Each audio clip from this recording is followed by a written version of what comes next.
Welcome back to ArkanSense. Before we begin, a quick note. Early voting has already started, and just before it did, the Arkansas Supreme Court struck down both issues 1 and 3. Both of them will still be on your ballot because those were already prepared before this decision came down, but votes on those two issues won't count. Issue 1, which was about lawsuit winnings and fees, was struck down because ballot issues are supposed to each only be about one single subject. The court ruled that issue 1 was 4 different subjects and therefore should have been 4 different amendments. Issue 3, regarding term limits, was also tossed after a review of its signatures. Remember, Issue 3 was a citizen's petition, so it needed a minimum number of signatures from registered voters in order to get on the ballot. Those signatures are then reviewed to make sure they came from actual Arkansans and that there aren't any duplicates. But after a lawsuit caused a second review, it turns out that in the first total, the Secretary of State's office had accidentally counted 14,000 signatures that should have been thrown out. Without those, the petition is under the number that it needed, so it's disqualified and votes for it won't count. There was also a challenge to Issue 5 along the same lines, but that challenge failed, so it remains on the ballot and your votes will still count. So let's talk about it. Issue 5, raising the state's minimum wage. Issue 5 would raise the Arkansas minimum wage each year for the next 3 years. If it passed on January 1st, 2019, the minimum wage would become $9.25 an hour. In 2020, it would go up again to $10, and in 2021, it would become $11 an hour. The minimum wage is the smallest amount that employers may pay workers per hour. Each state can set its own minimum wage, though there's a federal minimum wage as well. If the state's is lower, or if the state doesn't have one, then the federal minimum wage applies. Right now, the federal minimum wage is $7.25 an hour, but as a result of a 2014 ballot initiative, the Arkansas minimum wage is currently higher at $8.50. The Arkansas minimum wage applies to most businesses with 4 or more employees who pay by the hour. There are a few exceptions, and the most common ones are elected officials, student employees, trainees, volunteers, and prisoners. But in Arkansas, the minimum wage does apply to folks who work primarily for tips. You may have heard of a tipped minimum, but this is just the smallest amount your employers must pay into your hourly wages. In Arkansas, that's $2.63. So either your tips plus that minimum net you at least $8.50 an hour, or your employer has to pay you enough to make up the difference. Arkansas and Florida are the only states in the Southeast to have a minimum wage that's above the federal minimum. The only state bordering Arkansas above the federal minimum is Missouri, though theirs is still lower than ours is currently.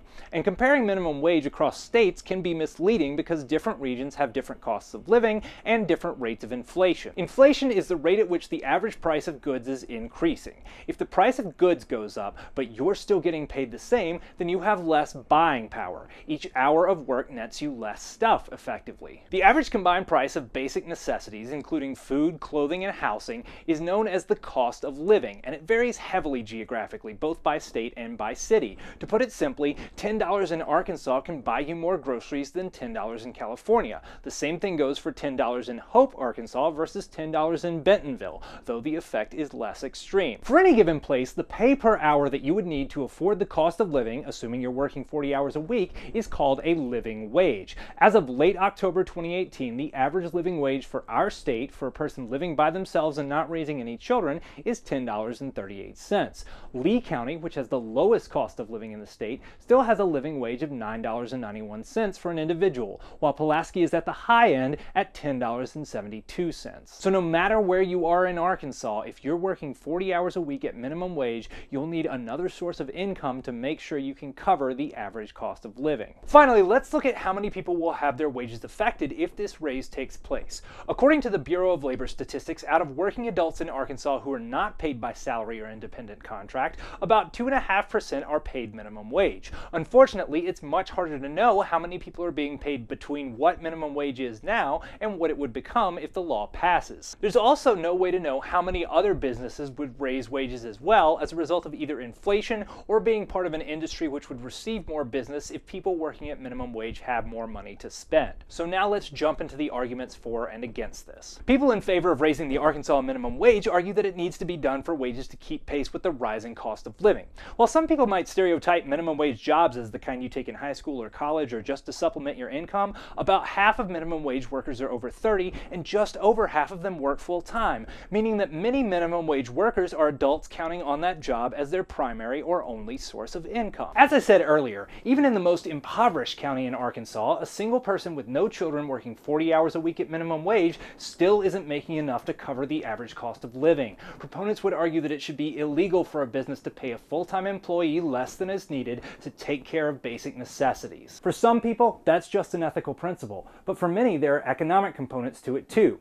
If people working full-time can't cover their basics, it increases the demand for welfare programs like food stamps and public housing, shifting some of those cost of living expenses to taxpayers. Proponents say increasing the minimum wage would put some of that burden back to employers where it belongs. Proponents of the minimum wage might also point out that many of the largest employers in America actively discourage employees from joining unions. Without those unions, organizing any kind of large-scale action to get higher wages can be difficult, if not impossible, so raising wages on the state or federal level could keep employees from being taken advantage of. But a higher minimum wage can benefit employers too. Workers at a minimum wage job are often looking to move on to one that pays better, but a minimum wage high enough to provide some stability could mean employees stick around longer, reducing costs related to finding and training new workers. Also, folks who've been at the same job longer tend to work more efficiently and have a lower risk of accidents. Also, people making minimum wage are less likely to have disposable income, and when they get it, they're more likely to spend it than save it. This in turn can stimulate local economies, leading to additional job creation.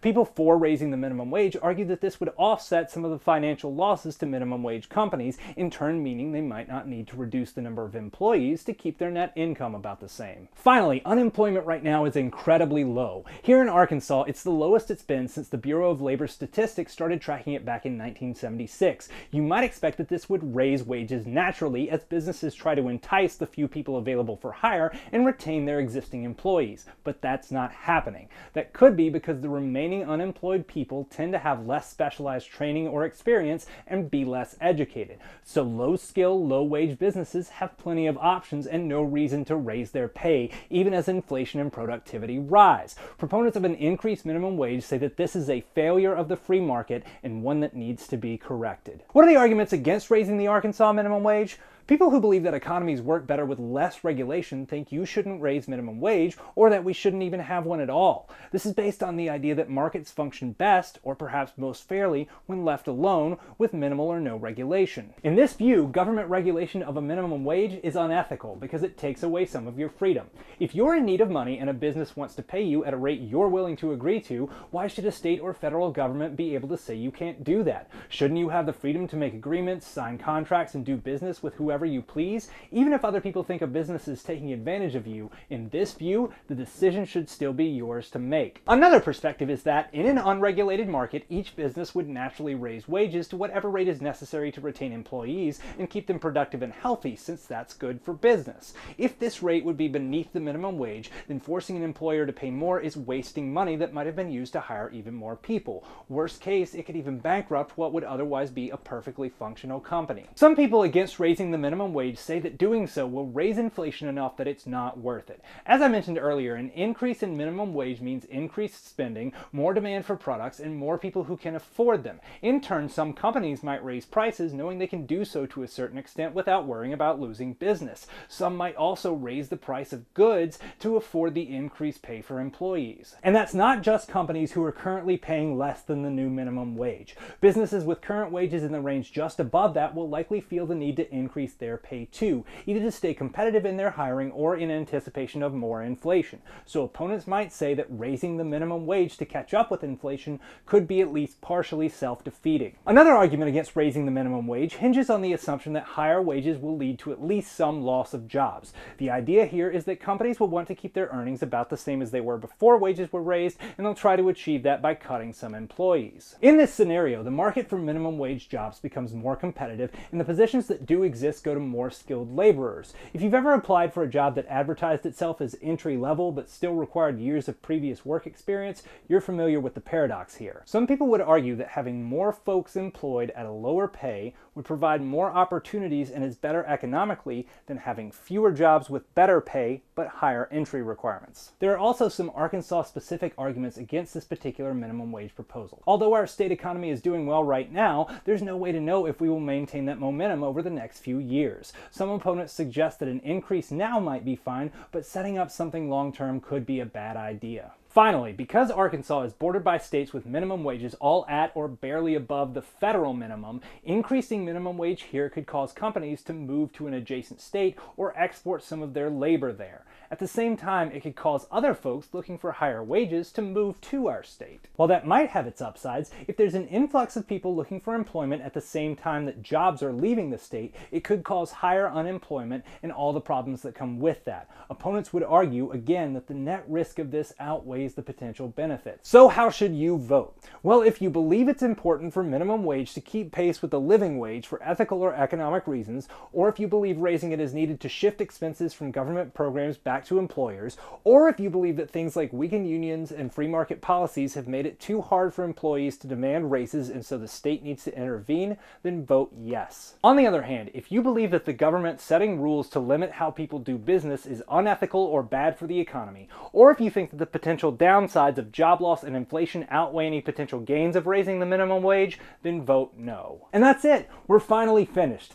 Thanks so much for watching through this series. I hope you came out of it feeling better prepared to vote and knowing what kind of differences your choices can make. Early voting is open right now. Be sure to bring a photo ID, or if you don't have one, request a provisional ballot. And if you choose to vote on Election Day, remember that as long as you're in line before the time the polls close, you will be allowed to vote. When you go to vote, if you think there's something wrong with your ballot, ask one of the people working at the polling station before you submit it or print it. And if anything happens that might hinder or obstruct you, whether it's intimidation, a glitch in the voting system, or unhelpful polling people, say something. Call the police, call your local news station, call the election protection hotline at 1-866-OUR-VOTE. It's important because if it's happening to you, it could happen to other voters too. I hope you've enjoyed this series. From now on, you can expect episodes about once a month. On the horizon are episodes about Arkansas gerrymandering, why medical marijuana implementation is taking so long, and more. So if you want to see those and whatever comes next, make sure to subscribe.